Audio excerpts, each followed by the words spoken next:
तो दोस्तों महाभारत का एपिसोड 220 अब देखेंगे।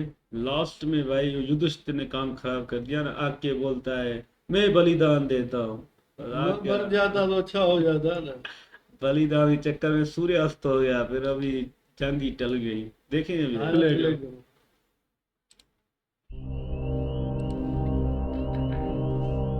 इस युद्ध में धृतराष्ट्र पुत्रों को दंड देने के मार्ग में जो भी खड़ा हो उसका वध करना ही होगा।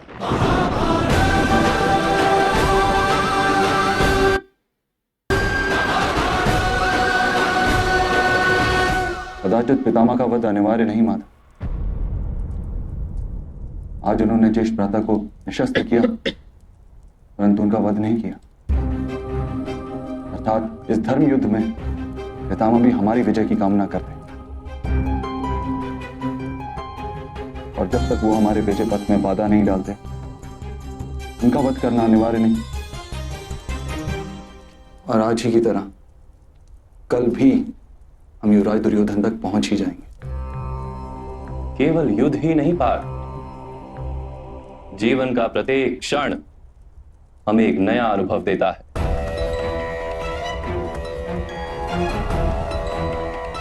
पुराने अनुभवों के आधार पर योजना बनाने वाले निराश होते हैं। यदि महामहिम की परिस्थिति और मनस्थिति में परिवर्तन आ गया तो हमें निराशा नहीं होनी चाहिए।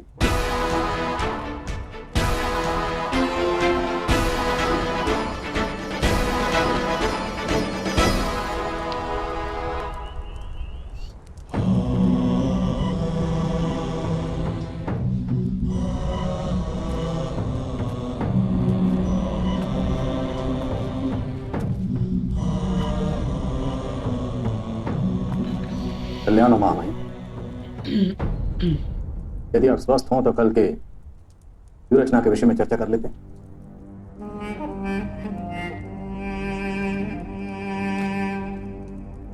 कोई व्यक्ति चमत्कार से तेज पवन में दिए की ज्योत को शांत और स्थिर तो रख सकता है कदाचित, किंतु यदि दिए की बाती भीग गई हो तो उसकी ज्योत को शांत और स्थिर नहीं रखा जा सकता। मेरी आत्मा की ज्योत भी आंसुओं से भीग गई है गुरुदों।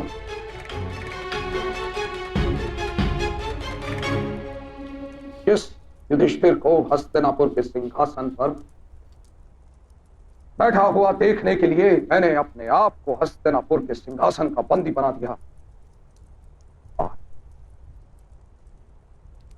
आज उसी युधिष्ठिर को मुझे बंदी बनाना पड़ा। मैं किस प्रकार स्वस्थ हो सकता हूं गुरुदों इस रणभूमि में, किंतु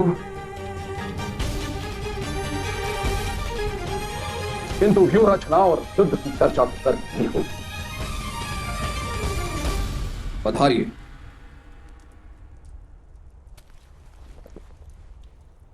क्या परामर्श है आपका गुरुद्रोण? एक अत्यंत असामान्य व्यूह रचना है, माला व्यूह। इससे हम अपनी समग्र सेना को छोटे छोटे विभागों में बांटकर आक्रमण कर सकते हैं।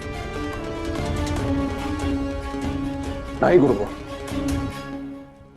इस व्यूह की रचना से हम समग्र सेना की गतिविधियों पर दृष्टि नहीं रख पाएंगे। इस कारण या तो धृतराष्ट्र पुत्रों में से किसी की मृत्यु हो जाएगी या पांडु पुत्रों में से किसी की मृत्यु होगी। मैं अपनी अंतिम श्वास पर अपने पौत्रों और प्रपौत्रों की मृत्यु का भार नहीं ले सकता। इसी कारण आज रणभूमि में मैंने युधिष्ठिर को बंदी बनाया, उसका वध नहीं किया। नहीं कर पाया मैं उसका वध गुरुदेव, नहीं कर पाया।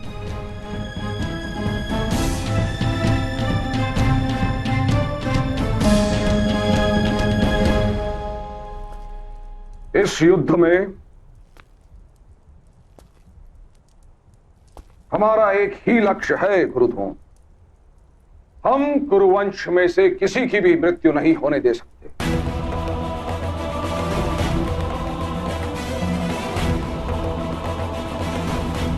हमें शीघ्र ही युधिष्ठिर को बंदी बनाकर इस युद्ध को पूर्ण करना होगा।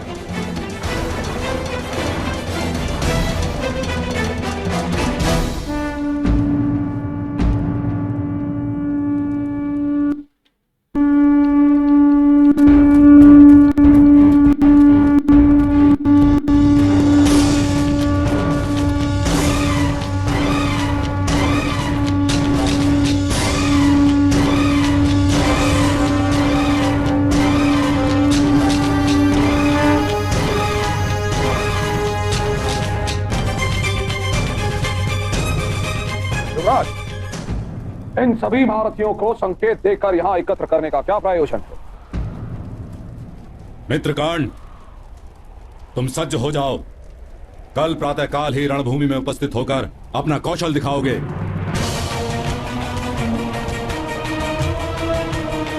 मुझे तुम पर विश्वास है, तुम मेरा विश्वासघात नहीं करोगे। मौन रहिए मामाश्री। आपके परामर्श ने पर्याप्त हानि पहुंचाई है मुझे। आपका ही परामर्श था कि महामहिम भीष्म की हट मान ली जाए और मेरे मित्र कर्ण को रणभूमि में प्रवेश न करने दिया जाए। क्या लाभ हुआ उसका? आज आपने देख लिया, महामहिम भीष्म हमारी सेना के मध्य में रहते हैं, किंतु युद्ध शत्रुओं के लिए करते हैं।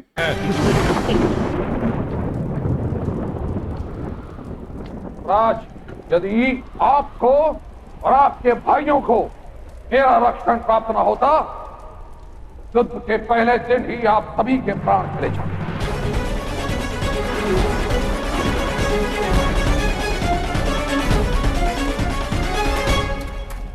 प्राण से अधिक मूल्य सम्मान का होता है और सम्मान से अधिक मूल्य विश्वास का होता है पितामह। आपने विश्वास को तोड़ा है और सम्मान का वध किया है आपने। ना केवल मेरे अपितु सारे हस्तिनापुर के सम्मान का वध किया है आपने।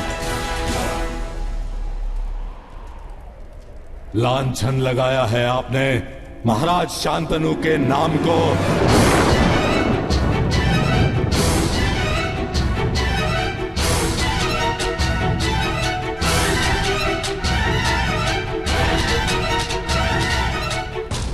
दुर्योधन, यदि मैंने तुम्हारे रक्षण का प्रण नहीं लिया होता तो इसी क्षण तुम्हारा वध कर देता। तो उठाइए शस्त्र, कर लेते हैं हम द्वंद्व महामहिम भीष्म। धर्म को धारण करने वाले गंगा पुत्र, आज देख लेते हैं कि कितना सामर्थ्य बचा है इन विश्वासघाती भुजाओं में।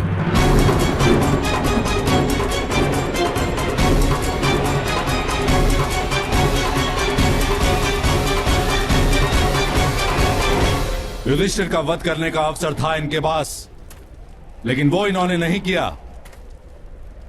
यदि आपने युधिष्ठिर का वध कर दिया होता तो युद्ध आज ही पूर्ण हो जाता पितामह। लांछन है आप पर। मित्र कर्ण, मैं तुम्हें हस्तिनापुर के महाराज के अधिकार से आदेश देता हूं, कल तुम युद्ध भूमि में प्रवेश करोगे।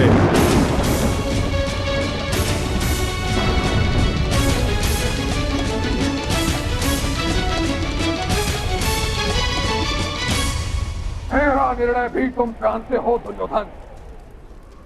यदि तुम्हारा मित्र कर्ण कल युद्ध भूमि में अपने चरण भी रखेगा तो मैं युद्ध नहीं करूंगा।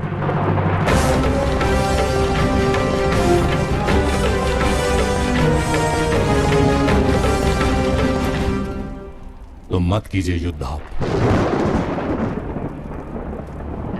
आपका रणभूमि में होना ना होना एक ही है मेरे लिए। ये सटिया क्या है ये आज ये दुर्योधन भीष्मा जी की वजह से तुम्हारी जान बची है, अंधेर तुम्हें उसने बचाया है, वरना आज तुम्हारा अंत था। फिर भी ना शुक्र है, उस मतलब उनसे ही बहस कर रहा है, उनको ही गलत बोल रहा है, आपने विश्वासघात किया है। वो नहीं होते तो तुम बचते ही नहीं। वो शकुनी चेला जिसका सारा दिन दिमाग चलता है वो भी इस बात को मानता है भाई भीष्म जी हैं तो हम बचे हुए। और लेकिन फिर भी इसको अकड़े इतना ईगो में ये आ गया है कि अहंकार में, कि देखता ही नहीं सामने कौन है कि क्या है। एक बार तो कृष्णा जी ने इसको रूप दिखाया था असली वाला, बड़ा ऐसे कृष्णा जी ने इसको बताया था, लेकिन फिर भी बोला माया है, ये है। सुधरता ही नहीं, अंधकार है ये दुर्योधन। ये समझने के लिए तैयार ही नहीं है। हाँ, अभी तो भाई भीष्म जी को भी भाई निकाल रहा है यहाँ पर सेना, इसकी वजह से तो 2 दिन तुम टिके हुए हो यहाँ पर, वरना तो उनका चाल ही कृष्णा जी का तुम्हें खत्म कर देता। पर भाई ये अकड़ में रहेगा ना, इसका तो मरना पक्का है भाई। और हम देखना चाहेंगे ये जलील हो ना सारी दुनिया के सामने। अच्छा हो ना महाभीष्म जी वचन ले ले तो जंग में ना हो तो इसको हम मरते देखे। वैसे ही है धर्मियों की टोली है, मुझे परवाह ही नहीं है। ये पैदा हुआ था ना, ये अंधकार लेकर आया था साला, अब भी अंधकार लेकर आया। आज जो तना दिया है यार महाभीष्म को, वो मुझे दिल पर लगा है।